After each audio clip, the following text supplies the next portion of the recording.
오늘 하루도 말씀으로 시작해요. 데일리 큐티 나눔 데큐나.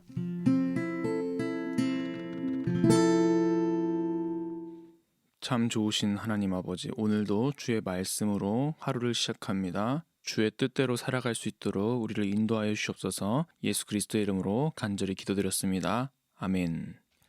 제6시로부터 온 땅에 어둠이 임하여 제9시까지 계속되더니 제9시쯤에 예수께서 크게 소리질러 이르시되 엘리 엘리 라마 사박다니 하시니 이는 곧 나의 하나님 나의 하나님 어찌하여 나를 버리셨나이까 하는 뜻이라. 거기 섰던 자 중 어떤 이들이 듣고 이르되 이 사람이 엘리야를 부른다 하고 그 중에 한 사람이 곧 달려가서 해면을 가져다가 신 포도주에 적시어 갈대에 꿰어 마시게 하거늘 그 남은 사람들이 이르되 가만두라 엘리야가 와서 그를 구원하나 보자 하더라. 예수께서 다시 크게 소리 지르시고 영혼이 떠나시니라. 이에 성소 휘장이 위로부터 아래까지 찢어져 둘이 되고 땅이 진동하며 바위가 터지고 무덤들이 열리며 자던 성도의 몸이 많이 일어나되 예수의 부활 후에 그들이 무덤에서 나와서 거룩한 성에 들어가 많은 사람에게 보이니라. 백부장과 및 함께 예수를 지키던 자들이 지진과 그 일어난 일들을 보고 심히 두려워하여 이르되 이는 진실로 하나님의 아들이었도다 하더라. 예수를 섬기며 갈릴리에서부터 따라온 많은 여자가 거기 있어 멀리서 바라보고 있으니 그 중에는 막달라 마리아와 또 야고보와 요셉의 어머니 마리아와 또 세베대의 아들들의 어머니도 있더라. 아멘. 금요일이 되었습니다. 고난주간 중 금요일은 예수님께서 십자가에 달리신 날입니다. 큐티 본문을 통하여 그날의 일들을 하나하나 살펴봤으면 좋겠습니다. 마태는 예수님께서 십자가에 달리셨을 때의 여러 현상들에 대해 기록하고 있습니다. 가장 먼저 45절에서 제6시로부터 어둠이 임하고 제9시까지 계속되었다고 이야기합니다. 제6시는 정오를 뜻하고 제9시는 오후 3시를 뜻합니다. 하루 중에 가장 밝을 때이고 태양이 높은 곳에 떠 있을 때인데 어둠이 임했다는 것입니다. 이 어둠은 애굽에 내린 10가지 재앙 중의 하나이며 예언서에서는 종말의 징조로 여겨집니다. 또한 이런 이유가 아니더라도 그 당시 사람들은 어둠이 임한다는 것을 흉조로 여겼습니다. 한번 상상해 보세요. 해가 찬란히 빛나야 할 정오인데 갑자기 점점 어두워지는 거예요. 구름도 잔뜩 끼고 말이죠.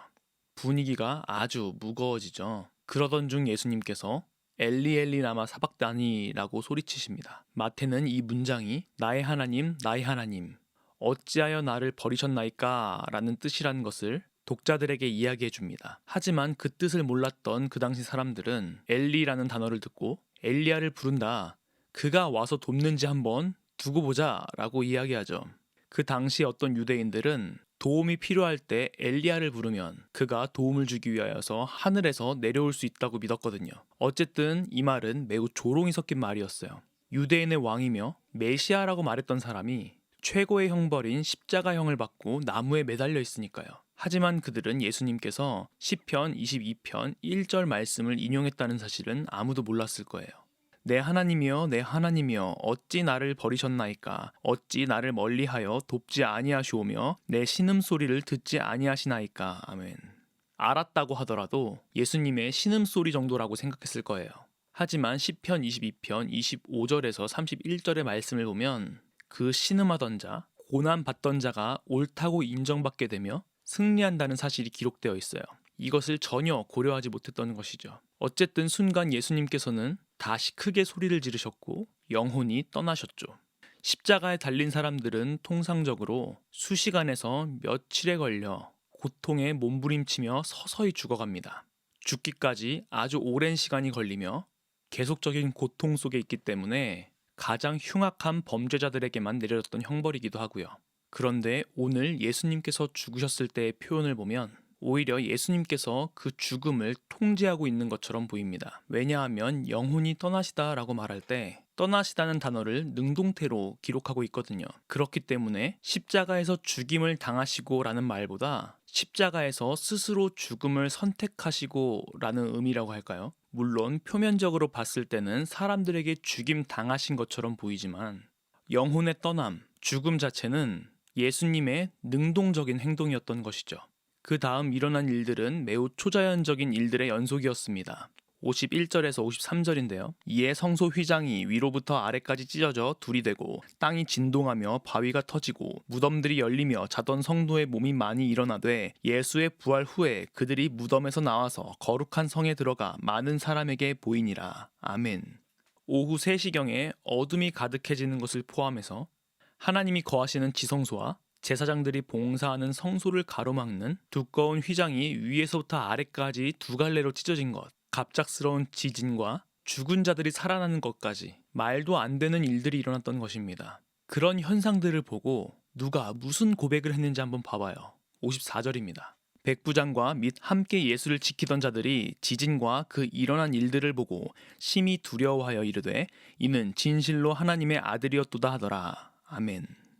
아이러니하게도 백부장과 예수를 지키던 자들이 예수님이 하나님의 아들이셨다는 것을 고백합니다. 물론 이 고백이 유대교의 신이라든지 나의 구주, 나의 하나님, 메시아로서의 고백이라기보다 신에 가까운 영웅적인 존재를 이야기하는 것일 수도 있지만 이방인들이야말로 예수님이 특별한 존재라는 사실을 깨달았던 것입니다. 마태는 이 이방인들의 고백을 기록함으로써 이 반응, 이 고백이야말로 진정한 고백임을 독자들에게 이야기해 주는 것입니다. 그리고 이 일은 다시 한번 유대인들이 보지 못하는 것을 이방인들이 보게 된 일로 남게 되었죠.